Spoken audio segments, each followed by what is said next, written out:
Bien. Como siempre decimos, es un privilegio, un regalo del Señor poder compartir la palabra del Señor y una gran responsabilidad también ser fiel a ella y poder animarnos, todos nosotros, no solamente ustedes, sino que también yo con su palabra. Y es un regalo también para mí.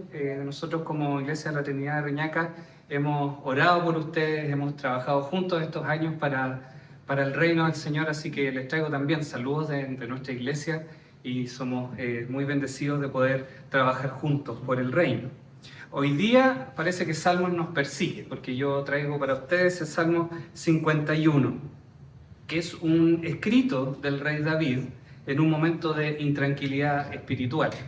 Él lo escribió como una oración personal que muestra el clamor de un hombre quebrantado por su pecado, consciente de él y al mismo tiempo también confiando en la misericordia y el perdón del Señor. Probablemente ustedes lo han escuchado. Ahora, les pregunto, ¿ustedes alguna vez vieron alguna teleserie de esas que probablemente querían al otro día ver el otro capítulo? Bueno, antiguamente había que esperar al día siguiente para ver el capítulo. Hoy día tú puedes darte el lujo de una maratón. Pero, a ver, voy a nombrar algunas si te recuerdas. ¿Viste Marrón Glacé? ¿Viste Sucupira? Adrenalina. Muy vieja, ¿no? Esmeralda, ¿la vieron? Alguien por ahí se rió, seguro la vio. Yo la vi cuando era chico también.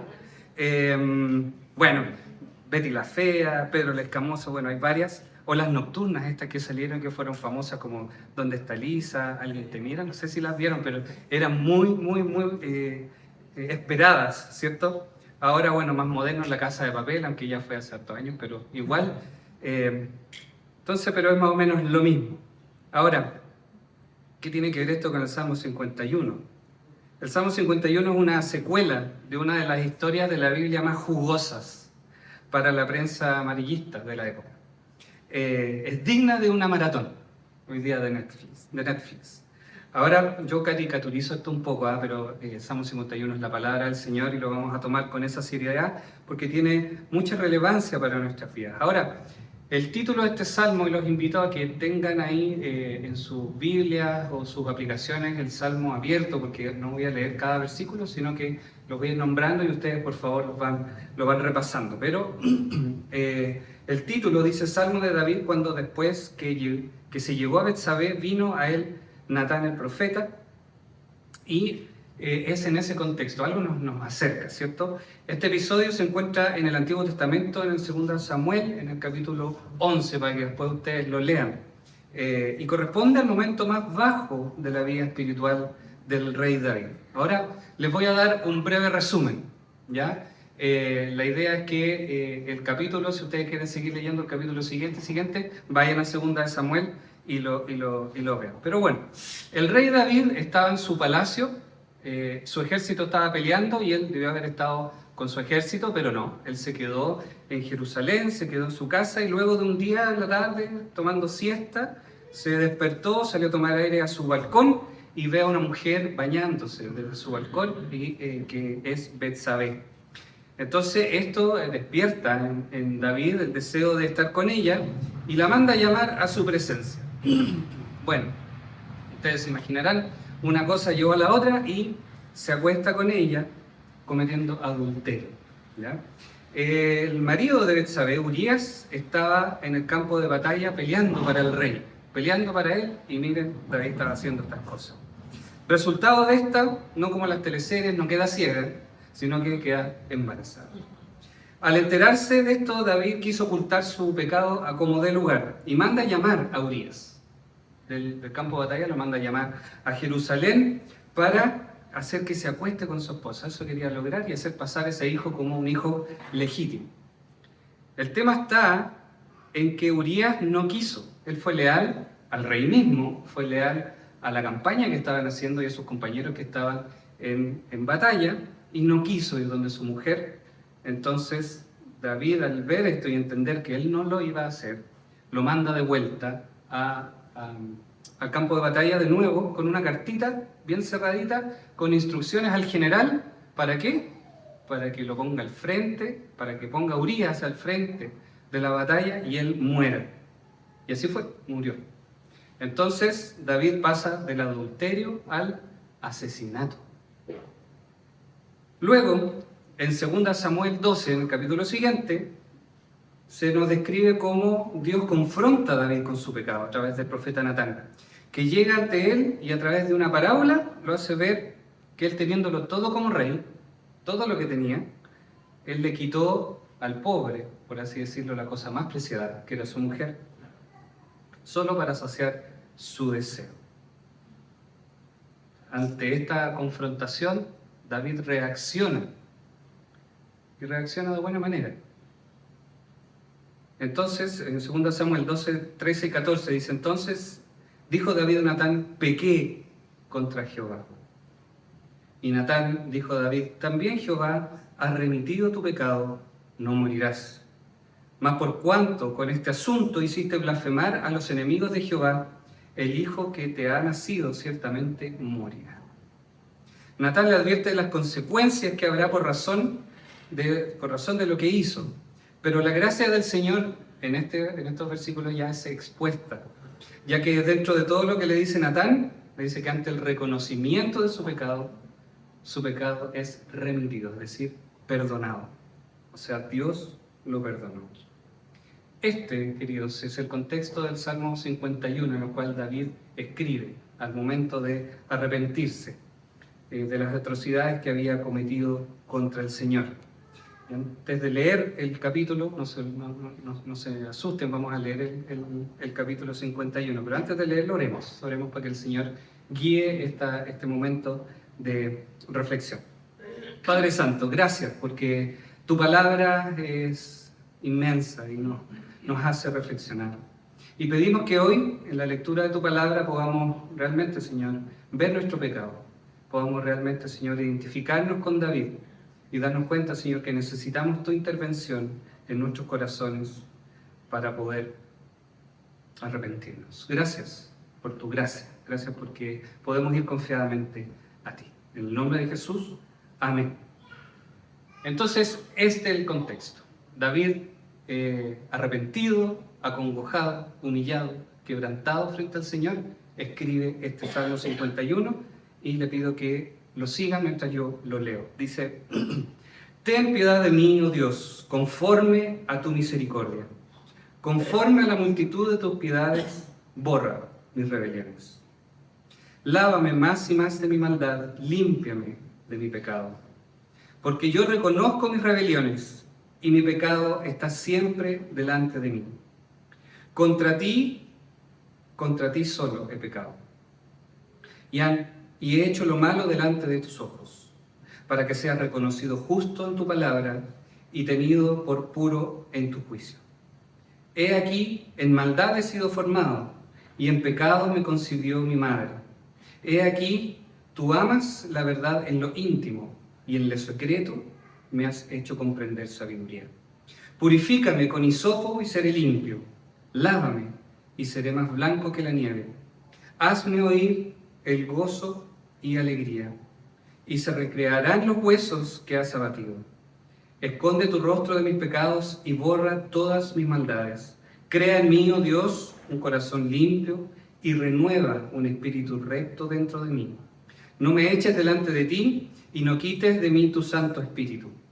Vuélveme el gozo de tu salvación y espíritu noble me sustente. Entonces enseñaré a los transgresores tus caminos y los pecadores se convertirán a ti.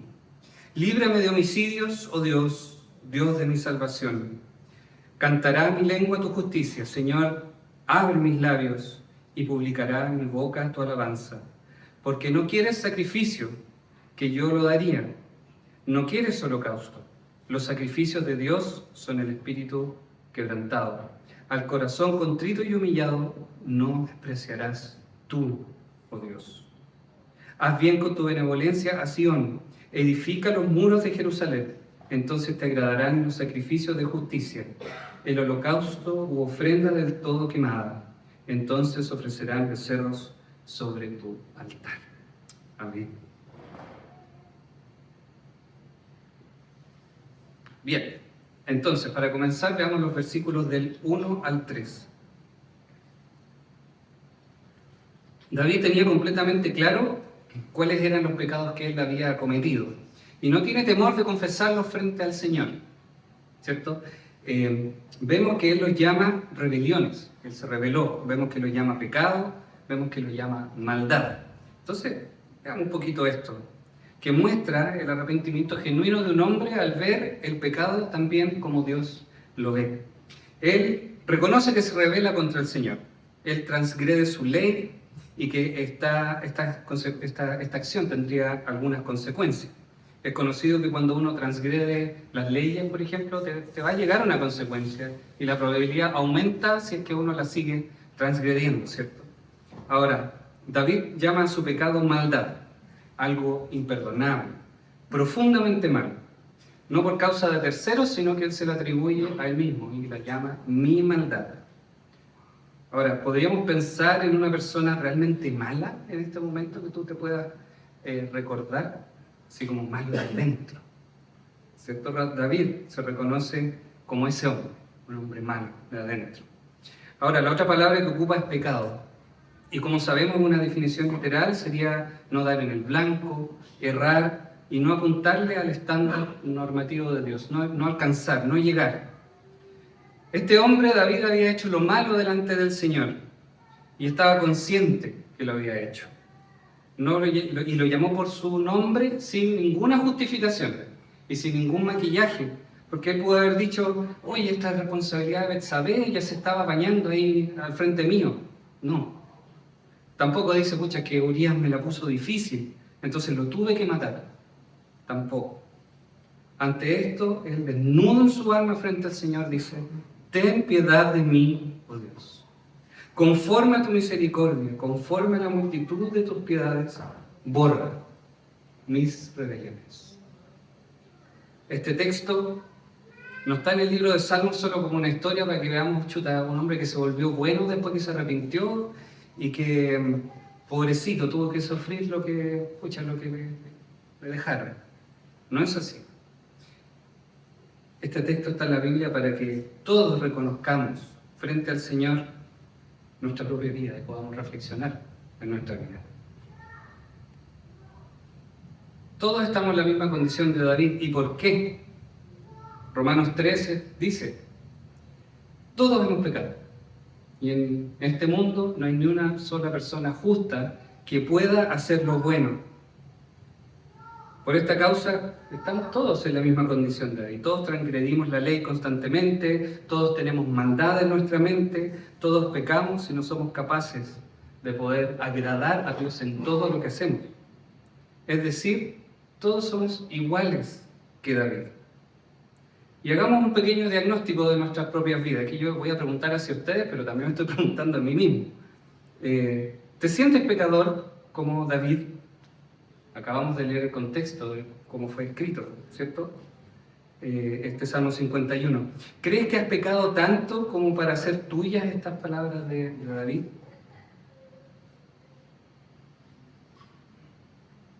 ¿Has pensado alguna vez que alguien es tonto o ignorante?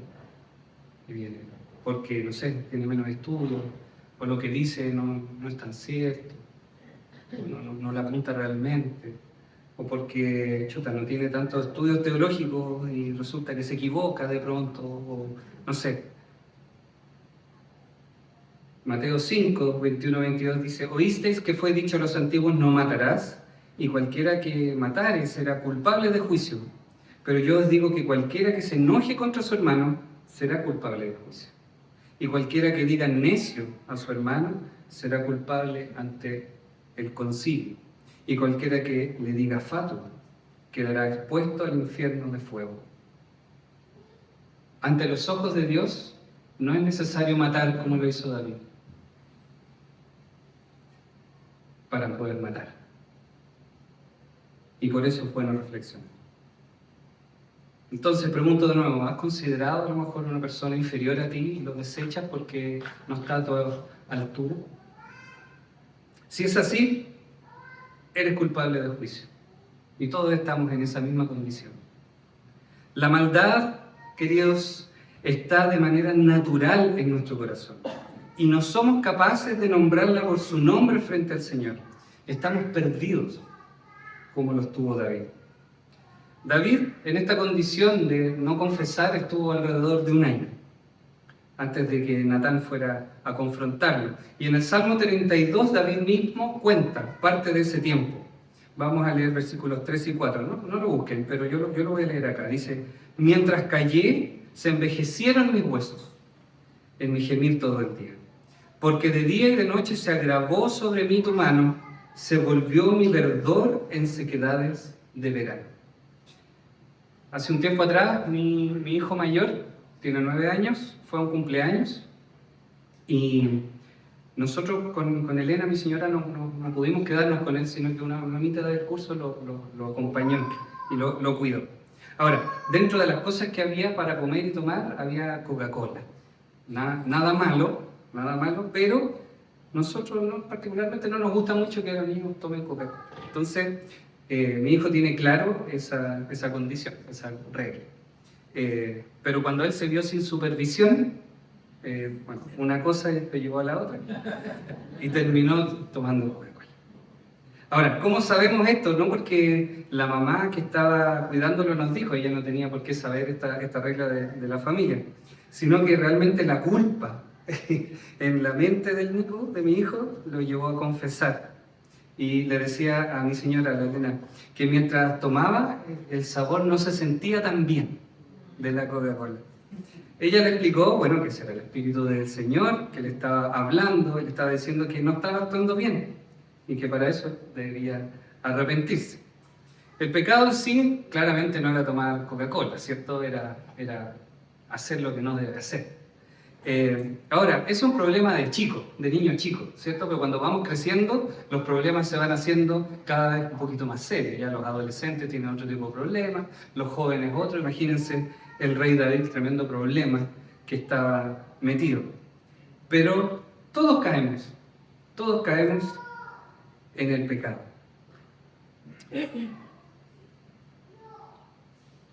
La culpa en la mente de mi hijo lo carcomía y su corazón lo llevó a confesar. Ahora, nada bueno hay en mi hijo, ni en la supercrianza, ni que nada de eso. Es solamente la gracia del Señor, y si ustedes ven eso también en algún hermano o en sus hijos, es solamente gracias al Señor y damos gracias a Él, oramos para que así sea toda su vida, ¿cierto? David expresó lo mismo en este Salmo 32. El pecado sobre nuestros hombros es un yugo que no somos capaces de soportar. Este versículo 4 que acabamos de leer del Salmo 32 me hace recordar cuando en el Salmo 1 describe a un hombre que anda en camino de malvado y que es como un tamo que lo lleva el viento, seco, sin agua, sin raíz, que mientras David cayó se volvió su verdor en sequedades de verano, donde la mano del Señor se agrava y pesa. Se volvió él incluso más viejo, dice el pasaje, afectándolo incluso físicamente. Queridos, Dios no nos creó para esa condición. No nos creó para andar en pecado, ni vivir ahí, ni estar en él. Sino que nos creó para estar en plena comunión con él. Y hacia allá avanzamos. Y por eso reflexionamos sobre nuestras vidas. ¿Tendremos consecuencias humanas por nuestros pecados? Claro que sí. Pero la palabra nos dice que si confesamos nuestros pecados, Él es fiel y justo para perdonar nuestros pecados y limpiarnos de toda maldad. Recién cantábamos acerca de que la gracia del Señor es mayor a todas nuestras faltas, suficiente para cubrir multitud de pecados. Incluso así lo dijo Jimena también acá al frente. La gracia de Dios es inagotable y somos declarados justos por medio de la muerte de Cristo Jesús. ¿Cómo no querer arrepentirnos ante un Dios tan misericordioso? Pero nos cuesta reconocer, incluso nos cuesta reconocer que nos equivocamos entre nosotros, ¿cierto? Imagínense frente a Dios, cuando las consecuencias del pecado a veces no las vemos de inmediato. O sea, aquí cuando uno peca, nos cae un rayo y nos parte y listo. No, las consecuencias vienen más adelante, el Señor tiene paciencia. Pero Pensemos, ¿cuándo fue la última vez que tú te arrepentiste explícitamente de tu pecado frente al Señor?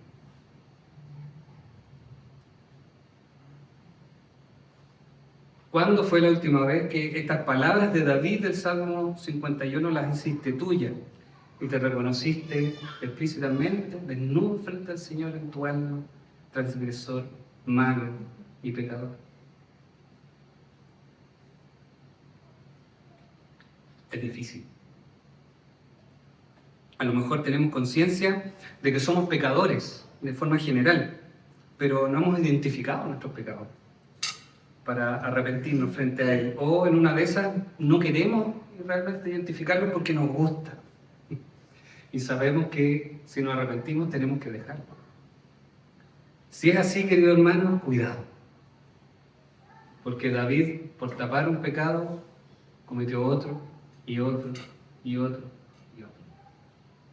Las consecuencias no fueron solamente la muerte de su hijo, que ya es algo grande, sino que más adelante, bueno, si ustedes leen el capítulo 12, 2 Samuel, se van a dar cuenta que fueron hartas las consecuencias que le iban a caer. Ahora, podríamos justificarnos y decir, oye, pero yo no he matado a nadie, como lo hizo David, o yo no he engañado a mi esposa, pero esto lo hemos dicho muchas veces, que el más inocente de los pecados, y Dios hemos estado de acuerdo con Jimena, pero ella también lo dijo, el más inocente de los pecados, el más chiquitito, es suficiente para que Jesús haya tenido que morir. La más mínima de las mentiritas, la más mínima transgresión le costó la vida a Cristo Jesús en la cruz para nuestro perdón, para nuestro favor.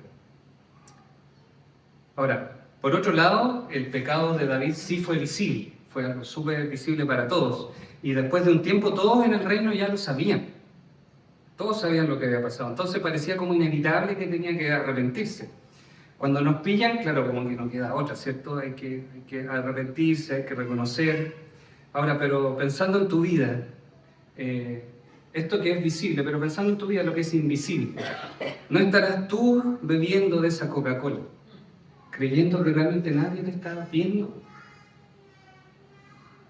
Nosotros, el dicho, nosotros vemos caras, pero el Señor sabe profundamente lo que está pasando en tu mente y en tu corazón.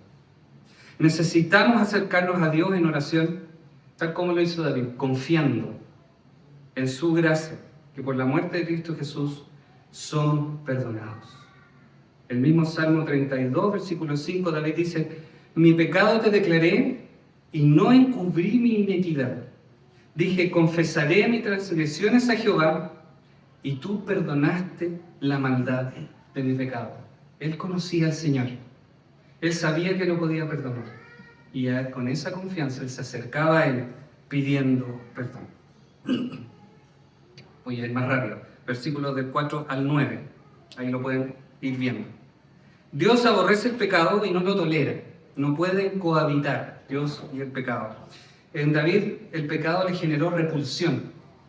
Tal como el Señor no lo tolera, no puede estar cerca de Él, en David también, David tuvo esa misma reacción y le pide en el versículo 2, lávame más y más. En el 7 dice, purifícame con hisopo y estaré limpio. Lávame y seré blanco como la nieve. Borra mis maldades. Eso le está pidiendo David. Él realmente quería sacudírselo, enjuagárselo, quería estar limpio frente al Señor. Lo quería fuera de su cuerpo, de su mente, de su corazón. David quería realmente agradar al Señor. Y él se acerca con fe que Él lo puede limpiar y con fe que Él lo puede perdonar. El hisopo es una hierba que se utilizaba en el Antiguo Testamento, el pueblo de Israel, de acuerdo a la ley del Señor, para purificar. Y particularmente en Éxodo 12:22, Dios a través de Moisés le instruye al pueblo que con manojo de hisopo pinten los dinteles de las puertas, los pilares, los marcos de las puertas con la sangre del cordero sacrificado. Así el Espíritu de Dios no los herirá de muerte como a los egipcios, como lo hizo, no sabemos la historia. David en ese entonces, mucho antes del nacimiento de Jesús, sabía que solo con la sangre del cordero él podría ser purificado. Y con fe le pidió al Señor que lo limpie. Ya sea tu pecado público o privado, ya sea tu pecado pequeño o gigante ante los ojos humanos. Si te acercas al Señor en arrepentimiento y con fe en el sacrificio de Cristo, encontrarás perdón, misericordia y vida eterna. David le pide al Señor, crea en mí un corazón limpio. Y no le está pidiendo una renovación, una transformación. Le está pidiendo una reconstrucción de él. Un nuevo corazón. Para nosotros es imposible lograr limpiar nuestro corazón del pecado. No tenemos esa capacidad. Solo Dios la tiene. Para Él sí es posible. Porque es nuestro Creador. Y David le está pidiendo que cree, que reconstruya un corazón recto, nuevo y limpio. Y necesitamos nacer de nuevo. Y Él nos acepta como sus hijos. Si hoy día tú estás acá y no habías escuchado nunca esto del perdón, del pecado, no habías escuchado esto de nacer de nuevo, te comento que esto es reconocer, como David, que eres pecador, que Dios mismo se hizo hombre a través de Jesucristo para venir a rescatarte de tu pecado y limpiarte de toda tu maldad. El llamado de hoy es a arrepentirnos con fe. Es el momento para que consideres a Cristo en tu vida para la salvación de tu alma, porque Él te ofrece esto por gracia, es un regalo de amor y misericordia para tu favor, para el mío también. La invitación es que también puedas decir como David, confesaré a Dios mi rebeldía y tú perdonaste la maldad de mi pecado. Ahora, para los que llevamos un poco más tiempo en la iglesia, en los caminos del Señor, en el versículo 12 del Salmo 51, David ruega para que le devuelva el gozo de la salvación. Y en esta vida, claro, hay muchas cosas que nos aquejan y que nos distraen de nuestra identidad. Y nos vamos olvidando quiénes somos realmente como sus hijos y las bendiciones que gozamos de Él, y se nos olvida y empezamos a perder ese gozo. David es consciente de esto y le pide volver a tener ese gozo de saberse amado, de saberse perdonado por Dios. Jesús, queridos hermanos, venció el pecado en la cruz por nosotros y junto con Él somos resucitados para vida eterna. Lo de aquí en esta tierra va a pasar, pero con Dios estaremos totalmente saciados por la eternidad. No sé si nos podemos dar cuenta de eso.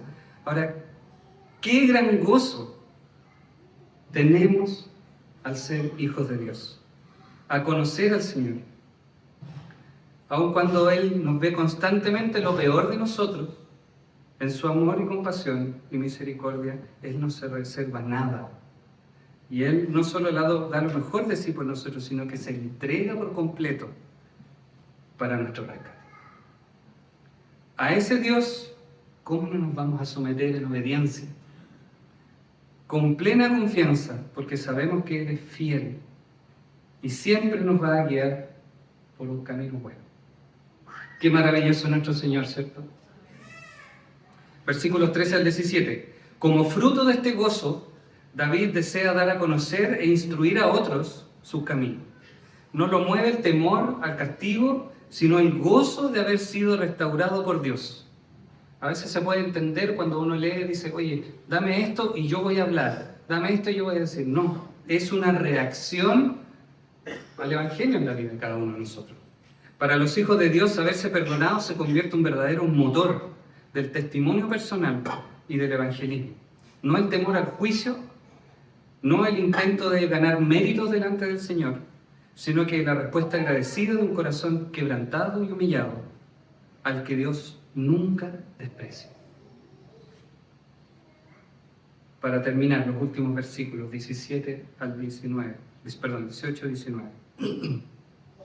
El pecado no solo afecta a quien lo comete, y claramente David entendió que su pecado había afectado al pueblo, había sido algo además público.